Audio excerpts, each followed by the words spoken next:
Hey guys, it's Scott with Scotty B Cards, and in this video, I want to look how MLB awards affect the rookie cards of the players that won. This week, the MLB awards are being announced for Rookie of the Year, Manager of the Year, Cy Young, and MVP. Rookie of the Year was actually announced for Jonathan India and Randy Rosarina. Wander Franco did not win it, which makes sense. Rosarina had a little bit better counting stats and had more playing time over the course of the full season. I think Wander will probably have the better career just because he's so much younger and already at a really good level, but we'll see how it all plays out. Either way, I want to show exactly what happens to players' cards as they win these awards and whether or not there's an arbitrage opportunity there for you. Before we start, if you are a sports card, trading card, baseball card fan, then this is the channel for you. We post 2 to 3 times every single week exclusively about sports cards. So make sure to hit that subscribe button so you don't miss anything. So the first person I want to discuss is Freddy Freeman. Right now you can see he's actually moving pretty well because he won the World Series and everything's going hunky-dory. But let's go look at his MVP from last year. If we go back to 2020, here he is. So right here is where the season actually ended. Right at the end of, September, beginning of October. Postseason's happening. He's spiking up. They're probably up 3-1 in the NLCS and then they lose. And this is what happens. He drops. Right here is right around when the award is announced, and he's down basically to where he was in September. Maybe he went up a little bit from earlier in the year. This is a 2020 run-up, and so it's really hard to say that this was due to his performance when the season didn't even start until July right here, and he had a great season. Those 60 games are fantastic, but you can see he actually drops after the hype hits. So once the hype hits where people think he'll win the MVP award, then he drops when he actually wins the award. Then it will plateau. Right here you can see it continues to go down, and then as the hype builds up for the season again, he goes back up. Now let's take a peek at Mookie Betts. So Mookie Betts in 2018 won the MVP award. I bought right when he won the award for $500. And at the time, I was surprised it wasn't higher because it was a True Gem Plus and it looked really, really good. But if we look at the beginning of the year, which is insane it was this price because Mookie was still a really good player, his BGS 9.5 Bowman Chrome autograph was $179. Over the course of the season, it slowly rose up until we're in June. And it's still $545. He's having a great season. Red Sox favorite. He's by far the leader in WAR. I remember this. He only played 130-ish games this year. And so it's not like he had a lot of games. He was really good in the first half. And then he was basically stagnant. And there aren't a ton of sales of this exact card, but you can see after he won the award, which is announced right here, after he won the World Series, it wasn't really that big of an increase. If anything, it was exactly the same as where it was at the top of his success in the middle of the summer, and it even dropped a little bit from when people were expecting him to be the MVP favorite. Let's jump over to Mike Trout. This is a similar story from 2019 when he won his MVP award. Let's go look at the course of the year. This is April of 2019. You could have gotten a PSA 10 Topps Update Mike Trout for $876, which is nice because now it's $2,700.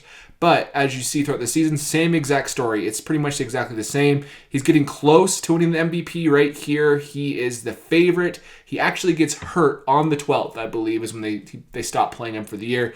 He drops a little bit, but regardless, he shouldn't be dropping. He's still the MVP favorite, and the season's over. And once he wins MVP in the beginning and middle of November, he's actually about where he was all the way back in August, and really not that much higher from where he was in April. So this trend is going to continue. You'll see this exact path where a player will spike, usually in August and September. And if they're really successful in the playoffs like Freddy Freeman was, they can have a peak in October. But once the season's over, people just forget. People say there's no opportunities to buy in the offseason. It's all into the season. I personally wholeheartedly disagree. There's much better deals on eBay right now than there were 2 months ago.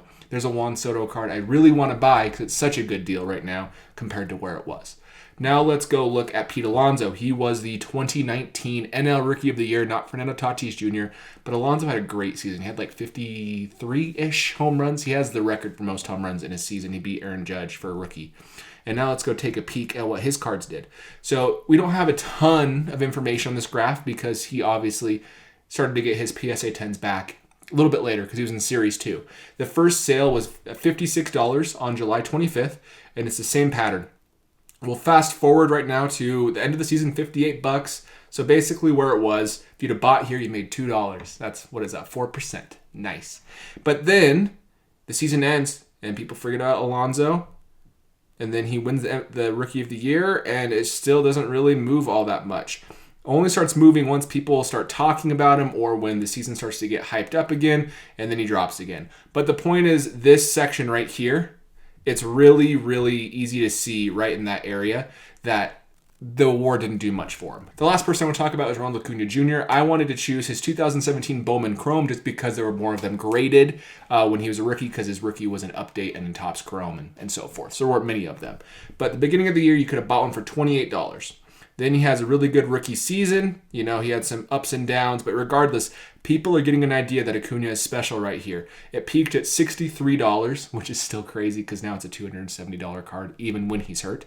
But it was $63 in September, and then the same exact thing happens. It starts dropping pretty rapidly. He goes up a little bit actually to $32 from his low of about $28, but it's the same thing. It doesn't really affect much until later.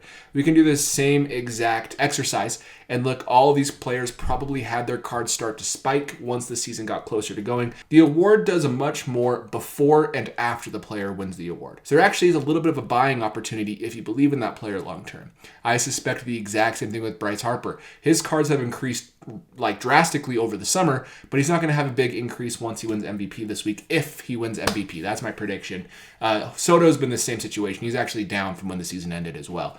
And I don't think he'll have a huge rise. He'll have some, probably more than a lot of players, because they're going to crown him the next best player in baseball. That's what you see all over Twitter and Instagram. But regardless, then they will start spiking once the season comes. This year will be different with the strike or the lockout. That's probably going to happen. But regardless, I would say now's a good time to buy. If there's a player you like, do not buy before the award, because there's no reward for buying before that award. You would think you can sell right when that person wins, but there's just not an opportunity to sell. So I just wanted to show this cool little pattern that happens with almost every single players. Of course, there are outliers, but this is generally what happens. So anyways, thanks for watching, guys. Appreciate it. Other than that, I'll catch you in the next video.